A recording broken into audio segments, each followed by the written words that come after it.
Saturday seems like a long time ago already, to be honest with you. We've been looking forward to getting into conference play. Have a huge game with Northern Illinois. Their homecoming, their first MAC game. They're playing really good football. And so, yeah, I think the second the Texas State game finished, we as a staff have been immersed in trying to get going on Northern Illinois. Really proud of our guys in the Texas State game. I think that's a real talented team. I think maybe for the first time this year we played all three phases, complementary football. We certainly had a lull, and that lull really kind of came at the same time, offensively and defensively, and we absolutely cannot afford to do that. It's 2 weeks in a row where we've given back some momentum or we've relaxed. Now, the positive is that we were able to get back out of that and finish both of those games. But to play in our league and to have a chance, we're not going to be able to have lulls or be able to relax. And that doesn't mean that we have to play perfect. We're not going to be able to do that. But it's again twice in a row where there was something that happened that did not feel right, but then we did respond and overcame it within the game, and we're able to finish. Before we take questions, two of your student athletes were named Mid-American Conference Players of the Week. Ben Bryant, the Offensive Player of the Week, and Chad Ryland for the Special Teams Player of the Week. If you want to just a thought on each of them. Yeah, I'm just learning that. So congratulations to those guys, and appreciate the MAC honoring them in that way.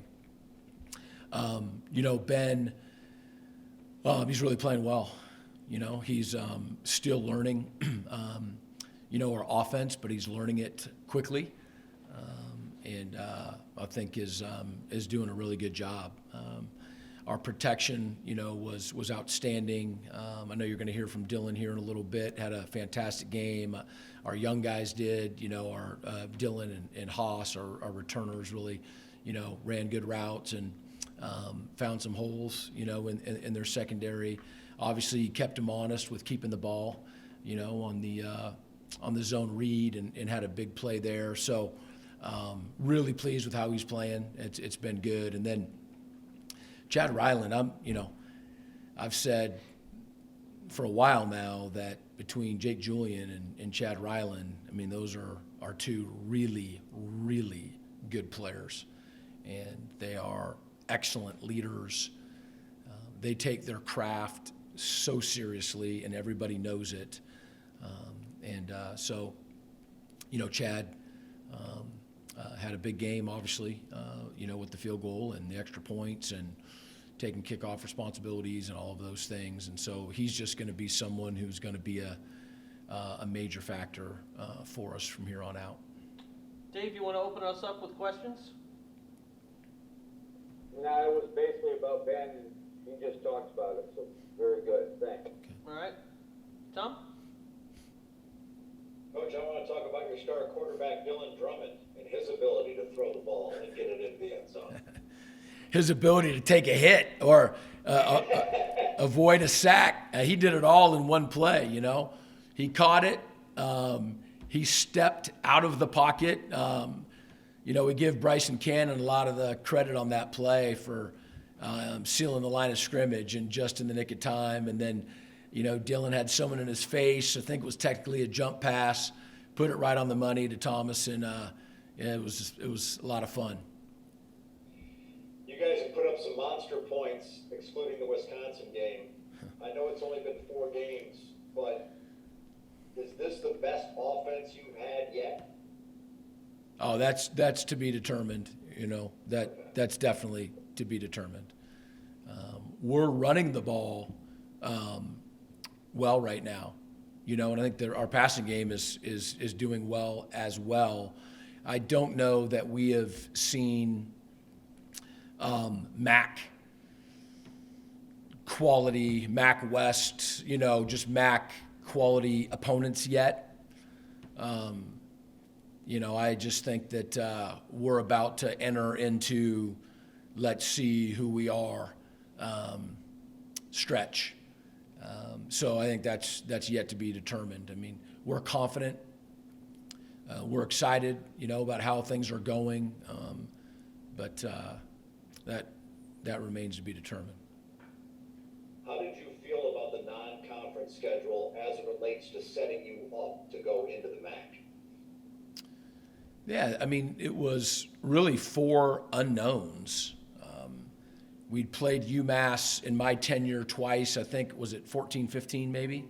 So it was a long time ago, different staff. We'd never played on UMass's campus. We'd played Foxborough when we did, and then never had played St. Francis. And again, they hadn't played for 2 years, and just a total unknown. Never had played Wisconsin. Never had played Texas State.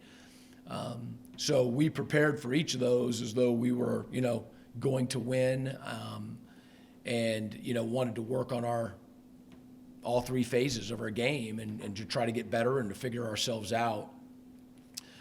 So I think it's been a good non-conference schedule. Looking back again, I just don't know if we've, seen the Northern Illinois of the world quite yet. Can you talk a little bit about your defensive play against Texas State? 9 tackles for losses. The defense really lived in their backfield. We're excited about what our defense has shown that we're capable of. They had a few more explosives than we had planned on. Our stop downs were really good. Our explosives were really good. We're running to the football. So some explosives, and then again a little bit of a lull or a relax, but otherwise we felt really good about how our D played and how our D's playing. Your thoughts on Northern Illinois? They started the season, they beat Georgia Tech, they had a rough game against Michigan, they backed that up with a win against Maine. As you go in to play on the road in Northern Illinois, do you have a feel for what this team is? Yeah, I mean, again, they're a little bit different from, we played them in the last game last year, which last year ended up being December 12th, so not all that long ago. And they're playing better football offensively and defensively. I haven't gotten to the special teams yet, for sure. And I think it starts, offensively, they are running the ball extremely well against really good people. They're rushing the ball for over 200 yards a game. They've got a quarterback who can throw it, but who can also run it and is averaging, I think, about 50 yards a game. He's a big, strong, really tough quarterback, running the ball. And, Coach Hammock and gang, I mean, they know how to run the football.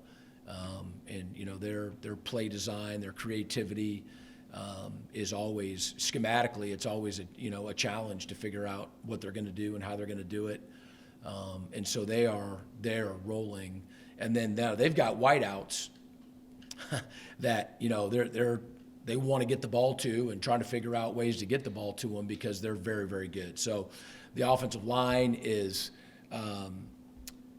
experienced. They've got 4 returning starters. They've got guys who've got a lot of games under their belt on the offensive line. So this is going to be a really tough matchup in terms of trying to, contain their run game.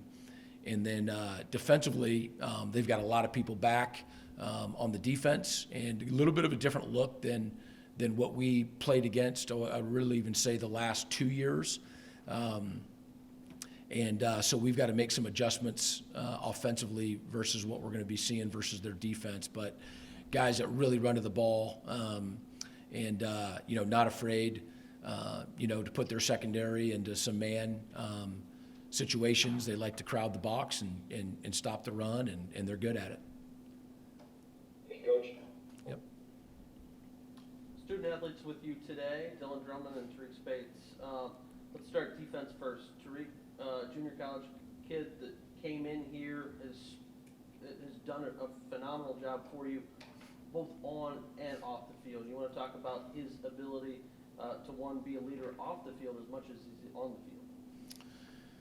Yeah, I mean, Tariq, we talk about being difference makers. We talk about being impact men. And you know, he is one of those guys that, you know, first comes to mind. I mean, we've nominated him for the All-State Good Works team, and I mean, I haven't met every single person that's been nominated, but it's hard for me to imagine that Tariq Speights wouldn't be a member of that team this year.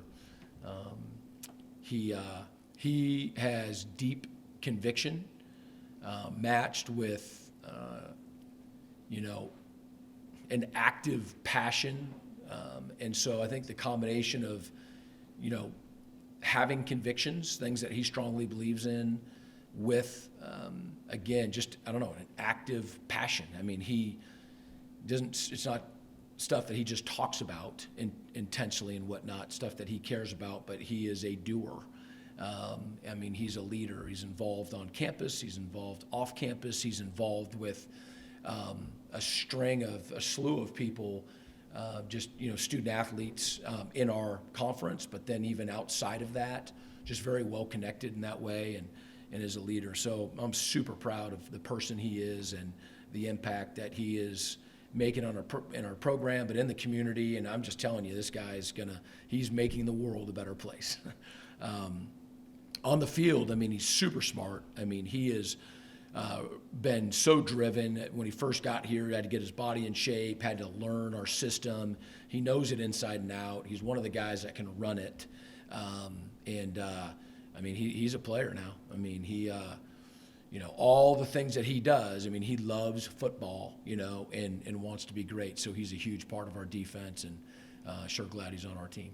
And then for Dylan, of course, we know that he missed time last year, came back towards the end, and has, ever since then, your team has been on a roll offensively. How much of a difference does having him back out there change your offense? I think Dylan Drummond's a really good receiver, you know, and I thought that back in high school, and recruiting him was just like, gosh, I think we're going to be able to get this guy, and, you know, can we get this guy? Can we get this guy? And he felt real comfortable here, and I just knew. I mean, there's times where you just know that a guy's a great player, but just a great fit. He's super smart. He's humble. And, you know, our defensive players, a lot of them will tell you that he's our best receiver. And, you know, what they mean by that, I think, is his route running ability, his hands, just his intuition. He just understands the position, and is so effective. So you're right, he missed half the season last year, and been able to keep him, you know, healthy so far this season. And he's just a rock in the room. You know, we have some younger guys who are really coming along, and he is assistant, and just this steady, really, really good player. And, you know, had a really good game this last week. But every game that he has is a good game, you know, whether you notice him or not. And, you know, both these guys, you know, are rising seniors, and so they're leaders now, and will be able to really lead the team on a whole nother level, you know, in the coming year. So love them both. Anything else for Coach before we switch to the student athletes? All right. Okay. Who would like All to right, go guys. first? Tariq it is.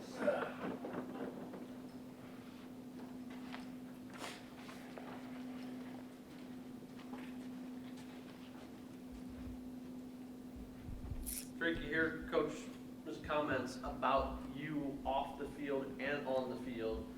I know you and I have had a relationship for the last year plus. You're a guy that takes a lot of initiative, both as a student and learning your craft video-wise, as well as being a force in changing the community. Talk about your ability to really make that a priority. Yeah, that's all credit to my mom, Kendra Speights, and my dad, Fabian Speights. This is the way it taught me when I feel strongly about stuff to attack it 100%. I got the nickname when I was a kid of being the 100-mile-per-hour kid because, like, I really like doing stuff at one speed. I like practicing full speed. If I feel passionate about something, I'm going to do it 100%. So, yeah, it's really why I got into a lot of stuff that I got into. this past year. There's a lot of stuff going on, and I didn't want to just stand by and let it go on. I wanted to have a part in everything that was going on. Questions for Tariq? Tariq, who first called you the 100-mile-per-hour kid? It was actually my family friend who's was my coach for most of the time, Pop Warner and all that stuff. But I practice like I play, and so it usually would get me into trouble when I was a younger kid on the playground playing 100 miles per hour, and the other kids probably weren't. But yeah, that's just how I do it. You can ask my high school coach, even here. I practice how I play. I don't like just flipping a switch at game time, because I feel like if you practice like you're playing in a game, you're always gonna be playing at a high level. Did you always want to play on the defensive side of the ball? So my dad had me play. I played quarterback and I played linebacker my entire life. And if you talk to my dad said he did it strategically. I guess he thought I was gonna maybe grow into 6 foot or whatever, so maybe I would have a chance to play quarterback. But got my mom's genes, fortunately. Anyways, with that, I got to see both sides of the ball, and so obviously, quarterback is basically the complementary position to linebacker. So a lot of this stuff, the intuition stuff that I do now, is because I've played quarterback my entire life. And I see the game a little differently. I'm able to see why offenses do certain things, and it helps me play linebacker at a high level. You guys as a defense have created 6 turnovers so far this season. How rewarding is that all of those turnovers have turned into points for your team? It's all part of the preparation we do. That's something that we focus on as a defensive unit. The coaches talk about it. We go through a ball disruption circuit every day before practice, different techniques to take the ball away, and it's a huge part of the game. It's like drilled into our things. We'll joke around about it in the locker room about like different ball disruptions, like matching every time the quarterback's throwing the ball. But it's huge, and you can see it. Like you said, when we take the ball away, it gives our offense an extra opportunity to score that they might not have had.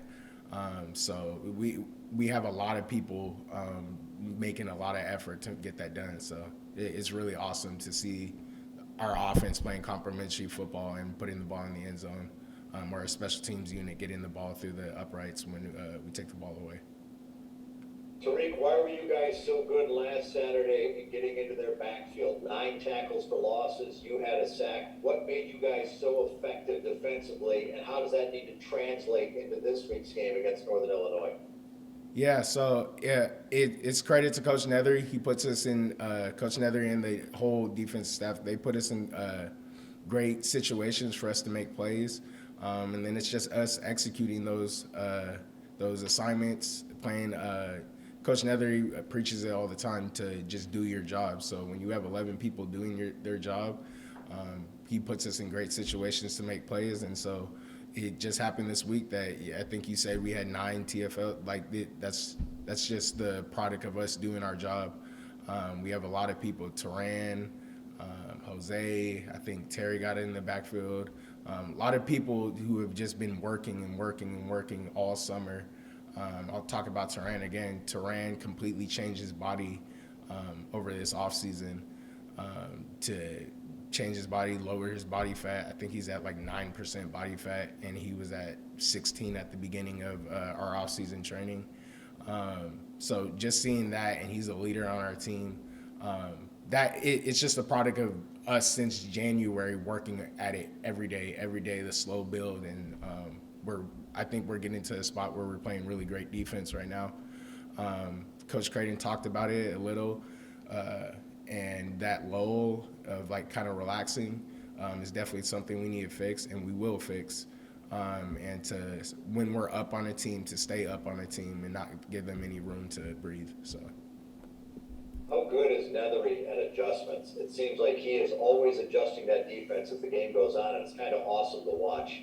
He's amazing at it, and it's not just him. It's the coaches up in the box seeing something, and it mainly comes from the players on the field, whether they're on the field or the sideline, seeing something, and then we're talking about it after we get back into the defensive huddle after a series and making little adjustments to stuff. It's key, and there's the game plan before the game, but if you can't make adjustments as the game goes on, you can't really be successful. And so I think that's why we've been so successful. 3 out of the 4 weeks we've been playing is because we can get to the sideline, make adjustments, change something how we saw it this way before we got into the game, and then once we get in the game, they're doing stuff a little differently. So being able to make those little adjustments to stop some of the stuff that the offense is doing. My last question for you, talk about your relationship with Terry Myrick, the two of you playing linebackers side by side back there. Yeah, that's my brother. That's my brother for real. Terry took me in, so I got here in 2019. And I was actually competing with Terry for playing time when I first got here.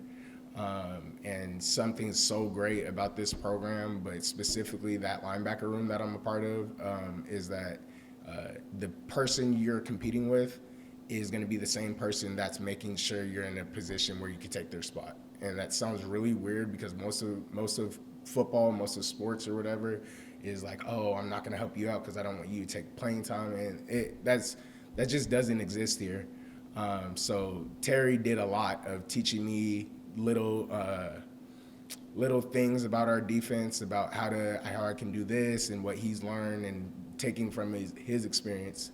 But like when we're out there on the field, I don't have to worry about that side of the ball. Terry's going to take care of it. And he's going to put people in the right positions to make plays. Terry makes a lot of plays. I look up to him. And he's really the leader of our room. Make sure all the younger guys are taken care of. We're actually going to watch film after this interview and start breaking down Northern Illinois. So, but yeah, he's an awesome dude, awesome leader of our team. And yeah, I'm really excited to keep on playing with him the rest of the year. All right, Tariq, thank you very much. Appreciate it. Tariq, two quick ones. I know Tom hit on it with the offense turning takeaways into points so far this season, but just as a whole, with how well they've been playing, this is the best point total they've been putting up per game under Coach Creighton. How much energy does it give you guys as a unit when you know that when your offense is on the field, there's a good chance they're going to put points on the board? What does that do to help you guys stay energized and then also want to perform for them as well? Yeah, I mean, it's really fun, especially the past 2 home games that we've had. Just sitting on the bench, and the way we have our benches set up is so we can see the big screen. So sitting, going through the game adjustments that we were talking about and blah, blah, blah, and then seeing Dylan go catch a touchdown or Dylan go throw a touchdown to Thomas and the sidelines erupt. Like, it's awesome. It's awesome. And you guys have heard it for years now, the family aspect of our team and whatnot. Seeing other teammates or your brothers go and succeed about stuff, especially when you've seen them working since January, doing all the little things, those extra film sessions, is just really awesome. And it's not just offense, it's special teams too. Coach talked about it earlier, Chad and Jake, they take their craft really seriously. I can't tell you how many times I would come to the facility during the summer and I would see Chad kicking, bringing the other kickers along, Jake kicking just here by himself. And it's a big deal. All 3 aspects, or all 3 phases of football, huge deal for us to be able to be successful. A couple of games in, Northern Illinois seems like a much improved team. They're going to be a tough matchup. Coach Creighton has hit on for a long time here, needing to be better at handling success. From a player's perspective, what do you guys have to do the next couple of days to make sure that you enjoy the high that was Texas State, but making sure that in another big game this weekend, you're ready to roll and take that game just as seriously? It's exactly exactly that. what Coach Creighton says, and I've heard this for years, but the 24-hour rule. So Saturday was awesome win, and enjoyed it Saturday night. Come back to the facility, lift on Sunday, and then we break down the film, and then Texas State, that's done. It was an awesome weekend, but that's done. It's all eyes on Northern Illinois, and our huge goal is to win the MAC, but we're taking it 1 week at a time. And to go off of what you were saying about handling success, it's exactly like what I was saying a little earlier, is like when we're up in a game and we're beating up on a team, like continuing to keep going out there and taking it up a notch. I said that on the sideline this weekend, but like, okay, we're playing good football, take it up another notch. We get a turnover, go get another turnover. And it's just about keeping that relentless pursuit to just continuing attack our opponent. That's where we're gonna have a lot of success this year. Perfect. Thanks. Appreciate it.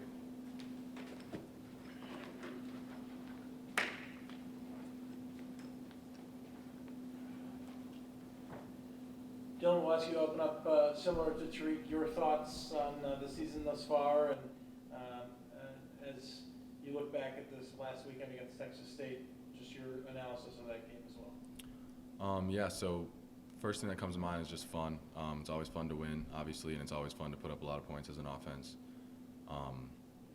But as far as Texas State goes, I'm really just ready to get to NIU and get to MAC play. Tom? Dylan, can you talk about your Hall of Fame passer rating? I mean, it's enough to worry about just catching a ball on a play, but you got to catch it. You got to find your guy downfield and stay there and get the pass off while taking the hit. Yeah, so I don't throw too many passes, obviously. So getting a chance to do that was really fun. Throwing Thomas a touchdown is awesome. But it was really just a bang-bang play. I barely remembered what happened. Just caught it and threw as fast as I could. I'm glad I could get it to him. When's the last time you threw a football in a real game? Oh, man.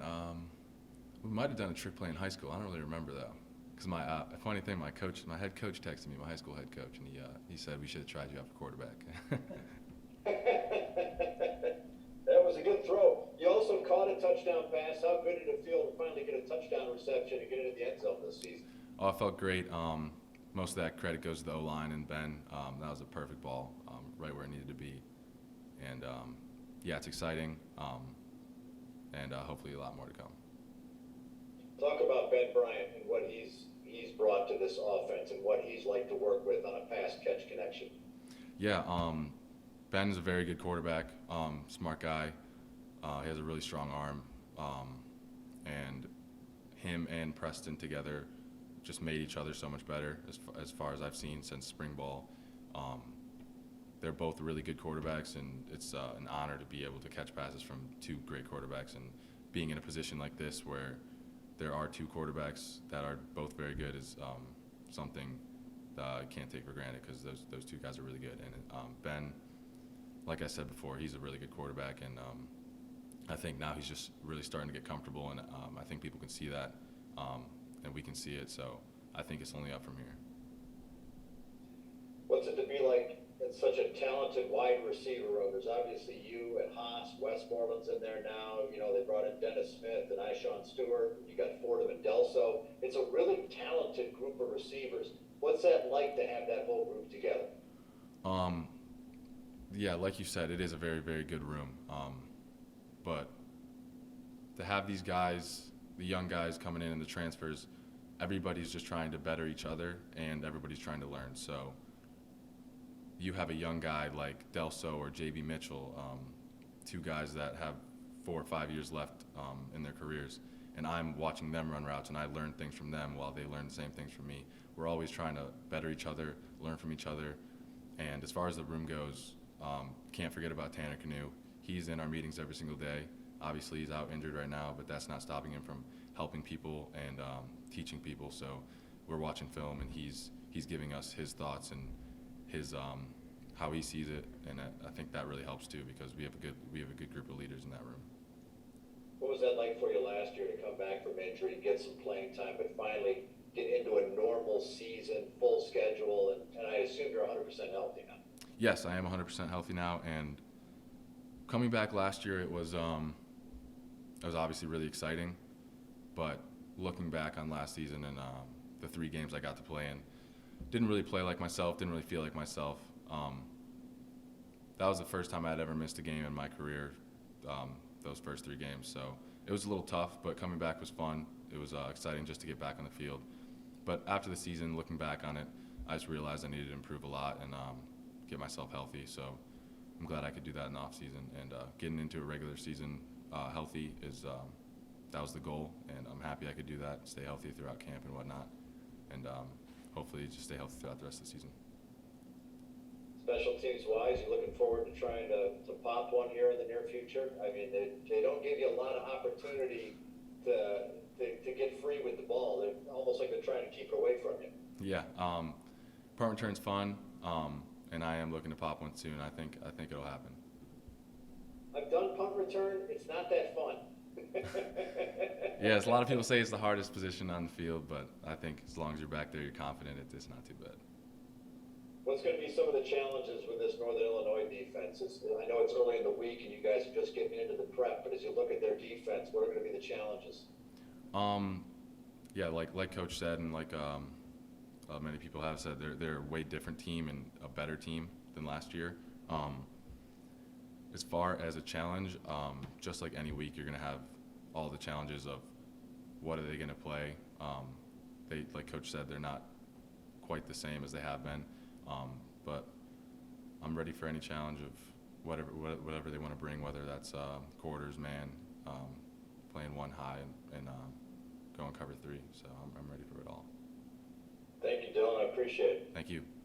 Hey Dylan, you're in a unique spot because you've had the chance now to play for a variety of different coaches in terms of your position group. Talk a little bit about Coach Fleming and the transition to him being your everyday guy and what it's been like to play for him.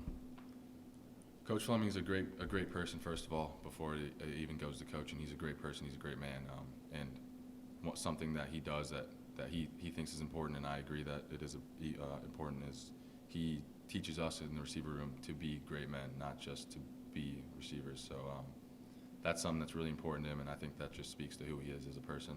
And as far as a coach, first day I met him, he just talked about being a pro about what you do, and I've taken that to heart, and I'm trying to every day do things with a pro mentality and do things as a professional would do. So he's very, very particular about how he wants things done, and very particular about doing things like a pro. So I'm really excited to have him, and I'm really excited to keep learning from him. Just a few seconds ago, you were named a Paul Hornung Award honor roll recipient for this week. That award goes to the most versatile player in college football at the end of the year. Will you use this as something to back up your argument to Coach Creighton that you should be throwing the ball a little bit more? Yeah, I might have to throw that into my argument. Talk to Coach Pike too. Maybe get in the quarterback room every once in a while. I don't know. Doesn't hurt to have a few extra quarterbacks. Sounds good.